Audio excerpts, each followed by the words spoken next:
Prableen Bajpai joining us from FinFix Research and Analysis to take us through all that you should be doing for your savings and investment plan as you head into a new financial year. This is something that's important for all of us, Prableen. So, timing-wise, is this the right time to take a closer look? What should one be focusing on this time around? What are the essentials? And what kind of goals should one have when looking at their savings portfolio? Hi, Aabhya. Great to be here. You just talked about the timing, and I'm so happy that we're having this conversation in the first month of the financial year rather than the last month of the financial year, especially because I think it's so over concentrated with everybody looking at doing their last minute tax savings. So I think this is the perfect time. And a lot of reasons for that. This is the time of the year when individuals are getting their bonuses. Yeah. There is increment in salaries. Freshness is there because, of course, we went to the new financial year. So it is the time to, take a look at what is your income now, the new income that the person is getting. What are your particular, expenses which have been ongoing in the previous year, and if there is an increase in them. Do you have any new goals? So you have to go back and reevaluate your financial goals as well. Secondly, Aabhya, I think it is also a great time to look at your debt portfolio. If you have a home loan, if you have a car loan, go see if somebody is looking at paying up the loans during the financial year, especially high interest rate products such as credit card loans and personal loans. I think that should be one of the priorities before you actually start to restructure your investments. So looking at your all sorts of debt and loans on an individual. Another thing here is very crucial. This is also the time to check your essentials. Essentials are including your emergency corpus, your life covers, and your health plans. Usually, if an individual is getting a bonus, it is easier to set aside, a sum to sort of set up your emergency corpus if it wasn't existing. So I think from that point of view, it is a great time. Tax planning, again, this is the perfect time to relook at that. And tax planning, I think, is a very, very integral and a very important component of your overall financial planning, because a small contribution of 1,50,000 a year can actually give you in a span of 35 years, can give you a corpus of about 7 crores if you're using the right instruments. So it can actually sort of cater to a bigger goal that you have set for yourself, let's say 60% of your retirement basket, or something else, which is those many years away. And finally, I feel what happens is that over a period of time, as we keep earning, our lifestyle changes and our expenses increase, and unknowingly, the expenditure basket that we have keeps on increasing, but we usually don't go and check that. And with every increment in salary, there is a little lifestyle modification. You probably are shopping more, you're traveling abroad, maybe instead of travel twice abroad, maybe it's thrice a year. So I feel that with every increment in salary, it is so crucial to set aside an incremental amount of investment as well. And that little, even 1,000 increment every year that you make, I think can really cater to that increase in your lifestyle expenses. So how should one look at asset allocation in order to make the most of some of the concessions available?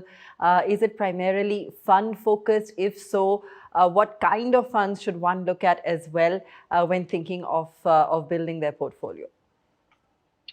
So I feel, Aabhya, this is personal finance is so personal, and the best way to look at is define your own financial goals. It is almost like if I need to go to the market, I should know that, okay, the market is a kilometer away. Do I want to drive down to the market or just walk down to the market?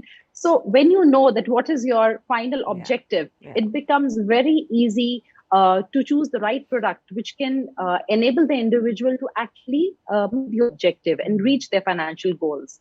So for financial goals such as retirement, which usually would, which are long-term goals, I would suggest that, the equity component of your portfolio has to be higher. Of course, supplemented with good products such as the Employee Provident Fund. But of course, we've seen a little cut in the interest rates there as well. And one is investing for something in the near term or medium term, then of course the preservation component becomes a priority. Maybe the person doesn't want to take too much of risk. So there, the combination of a debt product, a fixed income product, can be in higher proportion as compared to equities.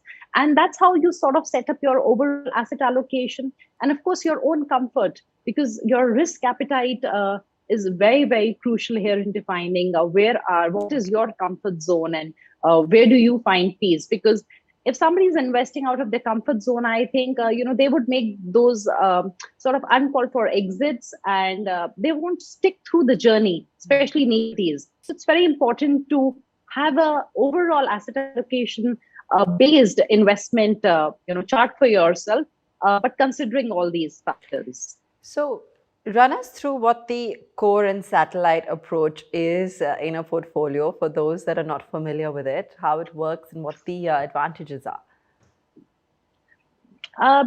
So because we just spoke about the risk appetite of an individual, I feel, Aabhya, here what's important is that we define our overall portfolio into two baskets, which is one is your core. Core is that basket of your portfolio wherein you're having products which match your own risk appetite. So if I'm a conservative investor, my core would be probably products like a public provident fund, employee provident fund, more of fixed income products. And then my satellite would be something which can take slightly higher risk. So for a conservative investor, their core 60 to 70 or 80% would be these, traditional fixed income sort of products. And that probably 15-20% is something where they're looking at higher returns and they can step outside their comfort zone and invest, which would be part equity or a combination of equity and debt. While it would be the other way for an investor who's aggressive, and for them, the core would be, mostly equities. And within equities, the core ideally should be simpler products. Within equities, it can be formed of index funds, exposure to large cap index funds, mid caps. I think we have so many good passive strategies now coming in India, and even exposure to outside India. Okay. And for them, their satellite would be simpler products, probably in the fixed income space. Okay.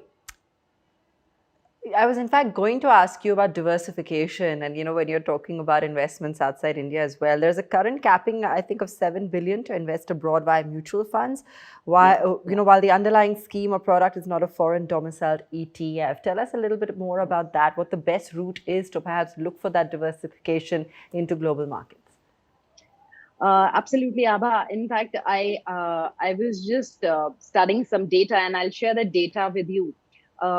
So currently, in the last 2 years, I think that's when global investing has actually seen a huge rise. The number of the AUM of schemes, I'm just taking the FOF route, which is the data given by AMFI, and the AUM was only about 2,700 crores at the end of March 2020. And now it is 22,000 crores at the end of March 2022. So we've seen this phenomenal rise, and this particular segment is about 3 billion of the 7 billion basket. So we have other products within the mutual funds wherein they are, directly holding stocks in a portfolio of stocks for the investors. There are a lot of schemes. So overall, all of these have cumulatively hit this 7 billion limit. Which was set up, of course, in the year 2008. So I think 14 years, till today, I think, Aabhya, of course, we are very hopeful that this limit should be increased because I think if you're just looking at the reverse, US funds investing in India, they are already investing about 8 billion. Sure. So I think this is a sign of a progressive economy where you do allow your individuals to invest abroad.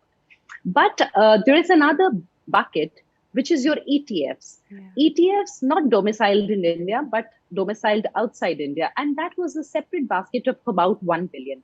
And they're only about 15% exhausted till now. And that is the segment where schemes are open for investors to invest. Majority are passive routes. And in fact, a lot of fund houses are filing for NFOs as well and have their proposals with SAVI. And a couple of schemes which are currently open for investors are like DSP Global Innovation Fund is open. Then you have the NASDAQ fund from Kotak and ABSL, Navi.